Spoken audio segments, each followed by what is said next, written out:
ৰাজ্যজুৰি চৰকাৰী বনাঞ্চল ধ্বংসৰ বিৰুদ্ধে এতিয়া কেৱল মাত্ৰ উচ্ছেদৰ অভিযান চলিছে। কেৱল মাত্ৰ উচ্ছেদ হৈছে, উজনিৰ পৰা নামনিলৈকে কেৱল মাত্ৰ উচ্ছেদৰ প্ৰাসংগিকতা আহিছে। সন্দেহযুক্ত লোকৰ বিৰুদ্ধে সৰব হৈ পৰিছে ৰাজ্য চৰকাৰ।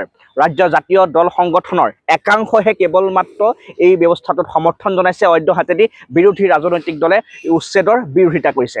আমাৰ যিসমূহ খিলঞ্জীয়া সত্তা বা যিসমূহ জাতীয়তাবাদী সত্তা, এই সত্তাবোৰৰ সদায় শ্লোগান আছিলে যে বাংলাদেশী স্থান নাই, বাংলাদেশী হুঁচিয়াৰ। কিন্তু বাংলাদেশীৰ বিৰুদ্ধে যেতিয়াই চৰকাৰখনে ব্যৱস্থা গ্ৰহণ কৰিছে, তেওঁলোকে নিমাত এটা স্থান লৈছে, নিজকে এটা সুৰক্ষিত ঠাইত তেওঁলোকে অৱস্থান কৰা পৰিলক্ষিত হৈছে।